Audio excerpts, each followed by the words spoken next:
Welcome back to SK classes. आज के इस वीडियो में कवर करेंगे क्लास 11th इकोनॉमी मतलब अर्थशास्त्र का complete question paper with solution. आप लोग का बहुत ज़्यादा कमेंट था कि सर आप आर्ट्स और कॉमर्स वाले बच्चों के लिए वीडियोस नहीं बनाते हैं। तो नहीं, ऐसी कोई बात नहीं है, हम वीडियोस बनाते हैं। देखो, आपका एग्जाम स्टार्ट नहीं हुआ, हमारी तबीयत पहले ही खराब हो गई, लेकिन कोई बात नहीं, हमसे जैसे भी होगा जितना होगा उतना हेल्प करेंगे। और आप प्लीज उन सारे क्वेश्चंस को अच्छे से करते जाइएगा। तो बिना टाइम वेस्ट किए करते हैं वीडियो को शुरू। मैं पहले आपको दिखा देता हूं। देखो, इस प्रकार से रहेगा आपका प्रश्न पत्र और आज हम क्वेश्चन नंबर 1 से मतलब यहां से पूरा पूरा कवर करेंगे। आगे बढ़ते बढ़ते इन सभी क्वेश्चंस को बहुत अच्छे से देखने वाले हैं और जा करके प्रश्न क्रमांक 23 तक का संपूर्ण आंसर कवर अप करेंगे। देखिए स्टूडेंट, आपका प्रश्न पत्र कुछ इस प्रकार से रहेगा एंड यहाँ पर स्पष्ट रूप से सबसे पहले आपको रोल नंबर फिल करना है। इसके बाद यहाँ पर लिखा है कक्षा 11वीं अर्धवार्षिक परीक्षा वर्ष 2025-26 economy arts and commerce group वाले बच्चों के लिए है जिन्होंने इकोनॉमी सब्जेक्ट लिया है। इस वीडियो को बहुत अच्छे से देख सकता है। जो आपके इकोनॉमी का प्रश्न पत्र रहेगा वो हिंदी और अंग्रेजी दोनों भाषा में रहेगा। टोटल 80 नंबर का हमारा पेपर रहेगा और समय हमें 3 घंटे दिए जाएंगे। हमारे एग्जाम में 23 प्रश्न पूछा जाएगा और 8 पेज का हमारा क्वेश्चन पेपर रहना है। आगे बढ़ते हैं तो यहाँ पर वेरियस प्रकार के इंस्ट्रक्शन मौजूद हैं। जैसे सभी प्रश्न को हल करना अनिवार्य है। 1 से लेकर के 5 तक जितने भी क्वेश्चंस रहेंगे वो सभी 1 नंबर के रहेंगे और टोटल 32 क्वेश्चंस देखने को मिलेगा। फिर आगे कुछ 2 अंकीय, कुछ 3 अंकीय और कुछ 4 अंकीय क्वेश्चंस रहने वाले हैं। देखिए, एंड सेम अगर आप इंग्लिश मीडियम के हैं तो इंग्लिश में इंस्ट्रक्शन को ध्यान से देख सकते हैं। तो चलो अब हम करते हैं फटाफट अपने वीडियो को शुरू। देखो, यहां पर लिखा है प्रश्न क्रमांक 1 और प्रश्न क्रमांक 1 कह रहा है कि सही विकल्प चुन करके लिखो। पहला नंबर कहता है कि आंकड़ों को तालिका के रूप में प्रस्तुत करने की प्रक्रिया क्या कहलाती है। अगर हम आंकड़ों को तालिका के रूप में रखते हैं तो इसे सारणी कहा जाता है एंड इसका सही आंसर ऑप्शन नंबर द सारणियम हो जाएगा। हमारा दूसरा नंबर कह रहा है कि कोई उपभोक्ता कीमत सूचकांक में किस परिवर्तन को मापता है। तो अगर कोई उपभोक्ता होता है कीमत सूचकांक को खुरदरा कीमत में मापता है। खुरदुरा खुरदुरा मतलब अलग अलग करके बेचना, जिसे तुम फुटकर कहते हो, ठीक है, तो उससे मापता है। आगे हमारा तीसरा नंबर कह रहा है कि भारत में सर्वप्रथम रेलगाड़ी किस वर्ष चलाई गई थी। तो भारत में सबसे पहले रेलगाड़ी चली थी 1853 में और ये चली थी मुंबई से ठाणे के बीच, ये भी ध्यान रखिएगा। आगे हमारा नेक्स्ट क्वेश्चन कहता है चौथा नंबर, उदारीकरण का उद्देश्य क्या है। तो उदारीकरण का मतलब होता है उद्योग एवं व्यापार पर प्रतिबंध में कमी। बिल्कुल सही बात है, ये होता है। नेक्स्ट कहता है कि उद्योग एवं व्यापार के प्रतिस्पर्धा अधिक प्रतिस्पर्धा बनाना। हाँ, ये भी सही है, ये भी होता है। अब देखो, दोनों सही है ना, तो दोनों अगर आंसर सही होगा तो उपरोक्त सभी लगा दो चुपचाप, है ना। इस प्रकार से हमें आंसर को फाइंड करना है। सपोज करो हमें ये भी नहीं पता, लेकिन अगर 2 हमें पता है कि हाँ ये दोनों तो होता है तो हम इसमें टिक करेंगे। आगे हमारा 5वां नंबर कह रहा है कि भारत में ग्रामीण बेरोजगारी का प्रकार है। किस प्रकार से हमारे भारत देश में बेरोजगारी देखने को मिलती है। तो हमारे यहाँ मौसमी बेरोजगारी ज़्यादा है। जैसे अभी धान की फसल कटने वाली है ना, तो अभी सब लोग अपने अपने काम में लगे रहेंगे और जैसे ही फसल खत्म हुआ तो हो गए घूमेंगे, है ना। वो जो कमाए रहेंगे उसी को खाएंगे, फिर जैसे ही फसल आएगा काम में लग जाएंगे। तो इसे कहते हैं मौसमी बेरोजगारी। 6ठा नंबर कहता है कि केंद्रीय प्रविधि का सर्वाधिक लोकप्रिय माप क्या है। तो यहाँ पर आपको लगाना है मध्यिका, बहुलक, समांतर माध्य, इनमें से कोई नहीं। तो इसका सही आंसर हो जाएगा आपका समांतर माध्य अर्थात ऑप्शन नंबर 7। नेक्स्ट क्वेश्चन कहता है 7वां नंबर, वर्ग अंतराल 50 और 60 दिया है तो इसकी निम्न सीमा क्या होगी। तो वर्ग अंतराल की निम्नतम सीमा 50, 55, 60, 45 लिखा, तो इसमें सबसे कम तो 50 है, तो इसका सही आंसर 50 हो जाएगा। अच्छा, मध्य की सीमा पूछता तो 50 और 60 के बीच में क्या बीचों बीच आएगा, 55 आएगा तो 55 हो जाता। उच्चतम सीमा 60 हो जाता। ये चीज ध्यान रखिएगा। सेम क्वेश्चन इंग्लिश में अवेलेबल है। Question number first, choose the correct options, ठीक है। एंड यहाँ क्वेश्चंस देख लो। The process of presenting data in the form of table is called. तो इसका सही आंसर हो जाएगा आपका टेबुलेशंस, ये टेबुलेशन, ठीक है, ये आपका सही उत्तर हो जाएगा। दूसरा नंबर हमारा क्या कह रहा है, हमारा दूसरा नंबर कह रहा है which change does the consumer price index मतलब CPI मेजर। तो यहाँ पर आपको हो जाएगा रिटेल प्राइस, ठीक है। तो इस प्रकार से आपको इंग्लिश में भी आंसर टिक करना है। आगे मतलब अगर आप इंग्लिश मीडियम के हो तो करना है मेरे भाई, है ना। नेक्स्ट हमारा तीसरा नंबर कहता है कि in which year did the first train run in India. तो 1983। नेक्स्ट कहता है the object of liberalisation is, तो all of the above. Next हमारा कह रहा है 5वां number, which type of rural unemployment exist in India. तो यहाँ पर आपको लिखना है सेशनल अनएम्प्लॉयमेंट। एंड नेक्स्ट देख लेते हैं 6वां number, the most popular measure of centre tragedy is, तो इसका सही आंसर आपको लिखना है यहाँ पर आपका हो जाएगा समांतर माध्य मतलब मीन। एंड नेक्स्ट देख लेते हैं, the lower limit of the class investors 50-60 will be, तो यहाँ पर इसका सही आंसर हो जाएगा आपका 50, ठीक है, सॉरी। एंड यहाँ पर तुम्हारा सही आंसर इसका 50 हो जाएगा। आगे बढ़ते हैं, अब हम देखते हैं क्वेश्चन नंबर 2 जिसमें कह रहा है रिक्त स्थान की पूर्ति करो। पहला नंबर कहता है कि संकलन डैश डैश डैश का उदाहरण है, तो संकलन आपके सांख्यिकीय का उदाहरण है, तो आपको यहाँ पर क्या लिखना है, सांख्यिकीय, सांख्यिकी, ये सांख्यिकी, ठीक, ये लिखना है। नेक्स्ट कहता है कि भारत में जनसंख्या संबंधी आंकड़े कौन प्रस्तुत करता है, तो इसका काम है SCO का, सिंपल सर्वे ऑर्गेनाइजेशन, ठीक है। नेक्स्ट सॉरी CSO होता है यार, CSO, ठीक है, सेंट्रल सिंपल सर्वे ऑर्गेनाइजेशन। नेक्स्ट कहता है कि बहुलक 3 गुणे माध्यिका -2 गुणे क्या होता है, माध्य होता है, तो यहाँ पर आपको मीन या माध्य लिखना है। नेक्स्ट कहता है चौथा नंबर, सह संबंध तकनीकी की खोज डैश डैश ने की थी, तो यहाँ पर गाल्टन नामक एक वैज्ञानिक था, उसने किया था, गाल्टन ने, ठीक है, इन्हें प्रोफेसर गाल्टन भी कहा जाता है, ध्यान रखिएगा। नेक्स्ट कहता है सन डैश डैश में इंडियन पोस्ट ऑफिस एक्ट बना था, तो 1898 में इंडियन पोस्ट ऑफिस एक्ट बना था। एंड हमारा छठवां नंबर कहता है निजी क्षेत्र द्वारा सार्वजनिक क्षेत्र के उद्यम में पूर्ण रूप से स्वामित्व प्राप्त करना क्या कहलाता है, तो इसे कहते हैं निजीकरण, जिसे आप प्राइवेटाइजेशन भी कहते हो। बस इतना आपको लिखना है। सेम क्वेश्चन इंग्लिश में है, देख लीजिए, यहाँ पर सब कुछ अवेलेबल है, इसका आंसर आपको इंग्लिश में लिखना है। आगे बढ़ते हैं, प्रश्न क्रमांक 3, हमारा तीसरा नंबर कह रहा है सत्य सत्य लिखो। इसमें पहला नंबर कहता है कि भारत पेट्रोलियम का निर्यातक देश है, मतलब क्या भारत अपने देश से पेट्रोलियम दूसरे देश भेजता है, नहीं, हमारा देश तो मंगाता है पेट्रोलियम यार, भेजता नहीं है। दूसरा नंबर कह रहा है कि अंत्योदय अन्न योजना प्रधानमंत्री द्वारा 25 दिसंबर 2000 को लागू की गई, नहीं, असत्य हो जाएगा। प्रतिस्पर्धा विधि अपेक्षा खर्चीली विधि होती है, सही हो जाएगा। नेक्स्ट कहता है मध्यिका के मदों के विचरण का योग 0 होता है, यह आपका गलत हो जाएगा। नेक्स्ट हमारा कहता है सह संबंध गुणांक सदैव धनात्मक होता है, यह आपका गलत हो जाएगा। नेक्स्ट कहता है कि चौथी योजना सन 1669 में शुरू हुई, तो यहाँ पर आपका सही हो जाएगा। चौथी योजना मतलब चौथी पंचवर्षीय योजना की बात कर रहा है। आगे बढ़ते हैं, नेक्स्ट प्रश्न क्रमांक 3, राइट ट्रू और फॉल्स, ठीक है, तो आपका first wrong, second wrong, third आपका truth, fourth wrong, fifth true a wrong and sixth आपका ट्रूथ हो जाएगा। बाकी एक एक चीज ऊपर लिखा है। आगे बढ़ते हैं प्रश्न क्रमांक 4 की तरफ। इसमें कह रहा है कि सही जोड़ी को मिलाइए। सबसे पहले कहता है उपनिवेशवाद, तो इसका सही आंसर क्या होगा, उपनिवेशवाद से आप मिलाओगे सन 1944 हो जाएगा पहले का। दूसरा नंबर कहता है नई आर्थिक नीति, जिसे तुम LPG के नाम से जानते हो, LPG, लिबराइजेशन, प्राइवेटाइजेशन, ग्लोबलाइजेशन, तो ये हो जाएगा 1991। नेक्स्ट कहता है सहकारी समिति, तो ये हो जाएगा आपका कृषि शाख। नेक्स्ट कहता है जैविक खेती, तो यहां पर आपको लिखना है बायो फार्मिंग। नेक्स्ट आपका कहलाएगा निर्देशन, तो इसका सही आंसर हो जाएगा पक्षपात त्रुटि, ये हो जाएगा। एंड नेक्स्ट आपका अंतिम कहता है सारणी का मुख्य अंग, तो यहाँ पर हो जाएगा आपका कलेवर। इस प्रकार से आपका ये होता है कंप्लीट। सेम अगर आप इंग्लिश मीडियम के हैं तो सारे क्वेश्चन को इंग्लिश में देख लीजिए, यहाँ पर मेंशन किया गया है। चलिए स्टूडेंट्स, अब हम आगे बढ़ते हैं और नेक्स्ट क्वेश्चन को कवर करते हैं। नेक्स्ट हमारा प्रश्न क्रमांक 5 कह रहा है कि एक वाक्य में उत्तर लिखो। मार्शल के अनुसार अर्थशास्त्र कैसा विज्ञान है, तो मार्शल कहते हैं कि अर्थशास्त्र कुछ और नहीं बल्कि एक समाज का विज्ञान है, मतलब सामाजिक विज्ञान है, तो यहाँ पर आपको सामाजिक लिखना है। नेक्स्ट कहता है 2 या 2 से अधिक समूह अथवा श्रृंखला के बीच स्थित संबंध को क्या कहते हैं, तो इसे कहते हैं सहसंबंध, ठीक है, 2 या 2 से अधिक बीच है ना, इसलिए सहसंबंध, तो आपको यहाँ पर सहसंबंध लिखना है। नेक्स्ट कहता है देश विभाजन के फलस्वरूप एक प्रमुख समस्या क्या थी, तो यहाँ पर कच्चे माल का अभाव था। क्या था, कच्चे माल का अभाव, कच्चे माल का अभाव, बस ये चीज आपको लिखना है।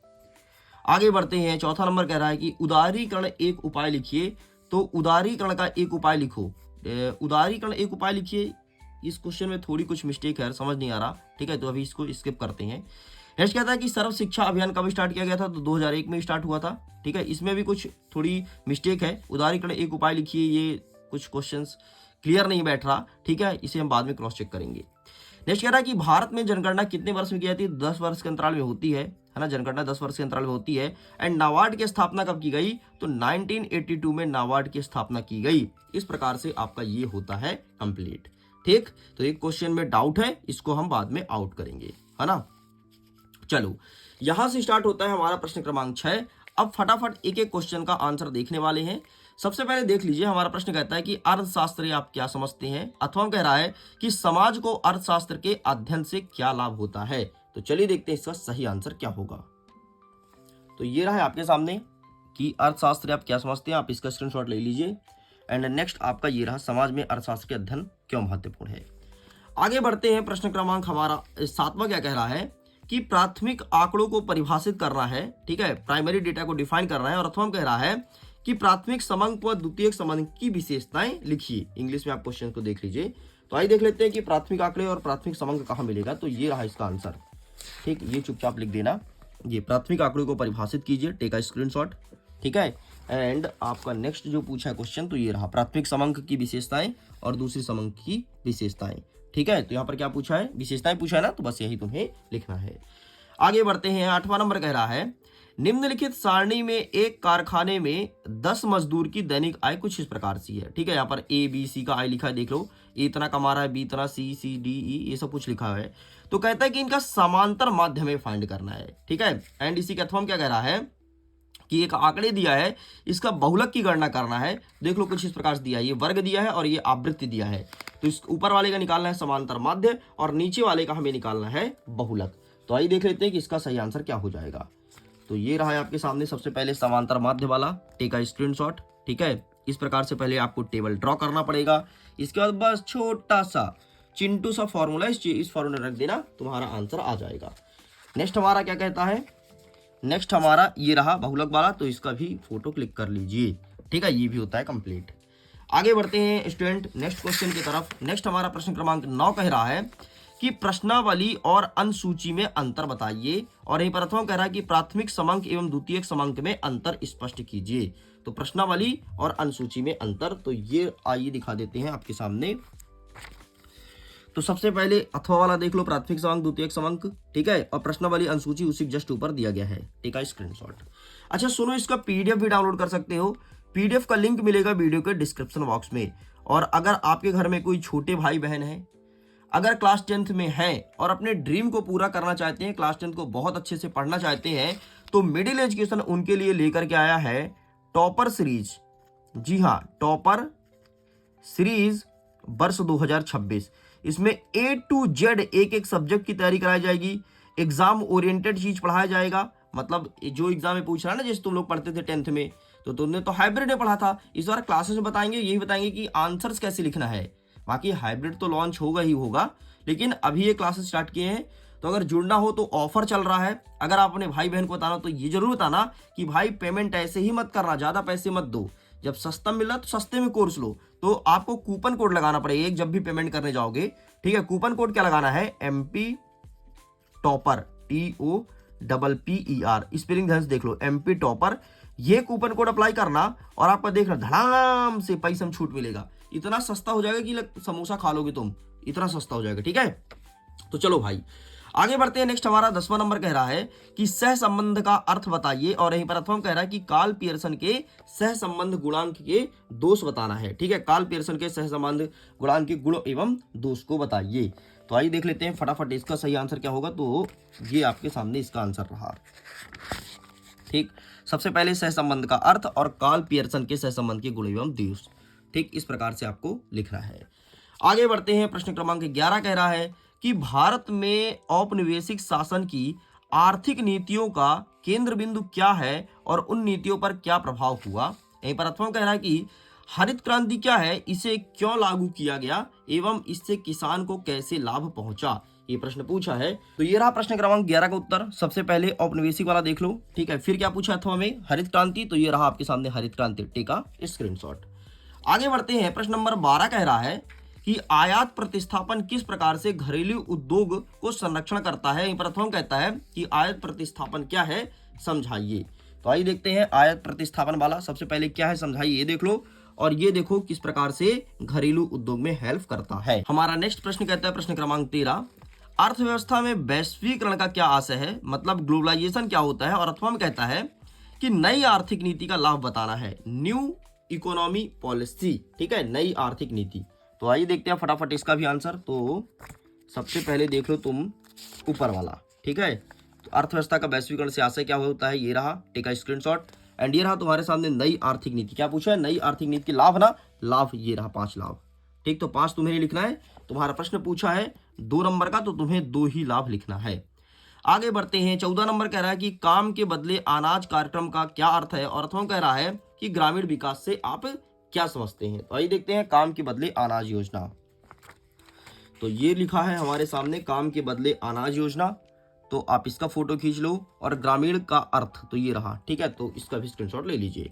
15 नंबर कह रहा है कि जैविक कृषि क्या है, यह धारणीय विकास को किस प्रकार से बढ़ावा देता है। और अथवा कह रहा है कि मनरेगा के 2 प्रमुख बिंदु को मेंशन करना है। तो आइए फटाफट देख लेते हैं। सबसे पहले देखेंगे हम ऊपर वाला जैविक कृषि, ये रहा। ठीक है, ये होता है हमारा कंप्लीट। आगे देख लेते हैं मनरेगा वाला। तो ये रहा तुम्हारे सामने मनरेगा वाला। तो मनरेगा 2 बिंदु, इसका भी स्क्रीनशॉट ले लो। आगे बढ़ते हैं, प्रश्न क्रमांक 16 कह रहा है कि एक अच्छी प्रश्नावली के आवश्यक तत्व एवं गुण बताना है। और यहीं पर हमारा अथवा कह रहा है कि अच्छे वर्गीकरण के आवश्यक गुण को लिखना है ना। अच्छे वर्गीकरण के कौन कौन से गुण हो सकते हैं। तो आइए फटाफट इसके भी आंसर को कवर कर लेते हैं। सबसे पहले अच्छी प्रश्नावली वाला ये रहा, तो टेक अ स्क्रीनशॉट। एंड तुम्हारे सामने अथवा वाला ये रहा, अच्छे वर्गीकरण के गुण। ठीक, ये होता है कंप्लीट। एंड हमारा 17 नंबर कह रहा है कि केंद्रीय प्रवृत्ति के माप के रूप में मध्यिका एवं बहुलक की तुलना करना है। केंद्रीय प्रवृत्ति के माप के रूप में मध्यिका और बहुलक की तुलना करना है। तो ये रहा आपके सामने इसका भी आंसर। ठीक, ये रहा। ओके, चलो भाई आगे बढ़ते हैं नेक्स्ट क्वेश्चन की तरफ। नेक्स्ट हमारा कह रहा है अथवा में कि मध्यिका की विशेषताएं एवं गुण को बताइए। 17 का अथवा है ये। ठीक, तो इसका भी देख लेते हैं। तो ये रहा मध्यिका की विशेषता और गुण। तो आप इसका भी फोटो खींच लो। चलो आगे बढ़ते हैं। 18 नंबर कह रहा है कि अंग्रेज द्वारा भारत में रेल विकास के उद्देश्य को स्पष्ट करना है। और यहीं पर अथवा कहता है कि भारत विकास योजना की विफलता का कारण बताइए। तो ये रहा है आपके सामने आंसर, रेल विकास का स्पष्टीकरण। सबसे पहले आप इसका फोटो क्लिक कर लो। ठीक है, फिर क्या कहता है, भारतीय विकास ना। तो आइए देख लेते हैं भारतीय विकास का आंसर। तो ये तुम्हारे सामने लिखा है भारतीय विकास। तो ये रहा, आप इसका भी फोटो क्लिक कर लीजिए। चलो आगे बढ़ते हैं। नेक्स्ट क्वेश्चन क्या कह रहा है। नेक्स्ट हमारा 19 नंबर कह रहा है कि शिक्षित बेरोजगारी दूर करने का सुझाव देना है। और अथवा कह रहा है कि किसी राष्ट्र के आर्थिक विकास में शिक्षा की क्या भूमिका है, ये उल्लेख करना है। तो 19 नंबर का आंसर देख लेते हैं फटाफट।